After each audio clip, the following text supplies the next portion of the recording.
Hello friends, welcome back to my another video. आप सभी कैसे हैं? मैं आपको दिखाने वाली हूँ कि पफी आइज से कैसे छुटकारा पाएं। बहुत ही आसान है, आपको सिर्फ मैकेनिज्म समझना होगा। पफी आइज के लिए कई फैंसी टर्म्स हैं, जैसे पेरियोर्बिटल एडिमा, लेकिन आपको सिर्फ ये पता होना चाहिए कि इसे आइबेक्स कहते हैं। दुख की बात यह है कि मेडिकल प्रोफेशन इस कंडीशन को ड्रग्स, स्टेरॉइड्स, एंटीहिस्टामिन्स और अनेक मेडिकेशन से ट्रीट करता है। मैं ये नहीं कह रही हूँ कि आप अपनी मेडिकेशन ना लें, मैं बस आपको इसके बारे में एक और व्यू पॉइंट देना चाहती हूँ। अगर आप विकिपीडिया पेज देखेंगे तो वहाँ लिखा मिलेगा कि ये हाइपोथायराइड, इंसोम्निया, इन्फेक्शन, एलर्जी और कई दूसरे रेयर कोजेज की वजह से हो सकती है, लेकिन एक बड़ा और कॉमन कोज मेंशन ही नहीं किया गया। मुझे इस बारे में काफी पता है, क्योंकि मेरी भी पफी आइज थे कई सालों तक, और जब मैंने ये एक चीज की तो बिल्कुल क्लियर हो गई।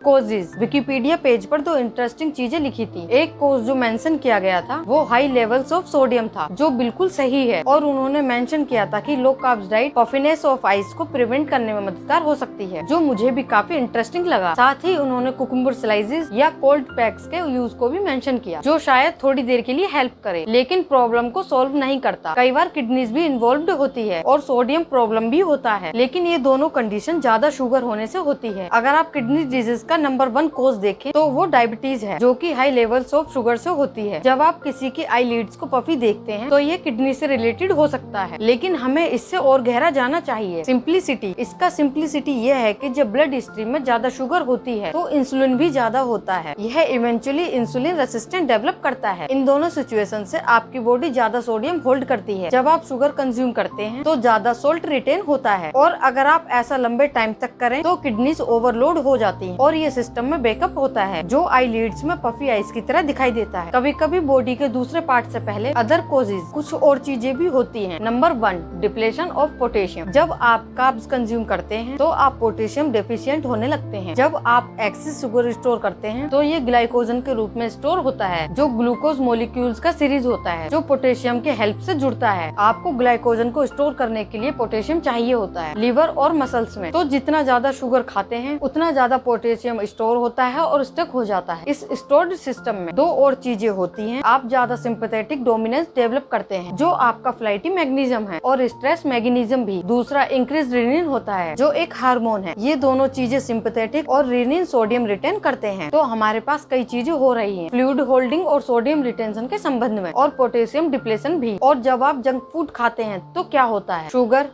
Starch, MSG, monosodium glutamate. अगले दिन आप देखेंगे कि आपकी आइज पफी हैं। यही बात है जो हम डिस्कस कर रहे हैं। अगर आप इसे फिक्स करना चाहते हैं तो शुगर को अपनी डाइट से निकाल दें और पोटेशियम लेना शुरू करें, या पोटेशियम रिच फूड्स खाना शुरू करें। अगर आप इस पर एक अच्छी वीडियो देखना चाहते हैं कि क्या खाना चाहिए तो मुझे कमेंट्स में बताएं। यदि आपको और भी किसी टॉपिक पर वीडियो देखना है तो मुझे कमेंट सेक्शन में लिखें। तो मुझे उम्मीद है आपको ये वीडियो पसंद आई होगी। अगर आपको ये वीडियो हेल्पफुल लगी हो तो इसे लाइक करें, अपने फैमिली और फ्रेंड के साथ शेयर करें, और मेरे चैनल को सब्सक्राइब करना ना भूलें। तो मिलते हैं नेक्स्ट वीडियो में।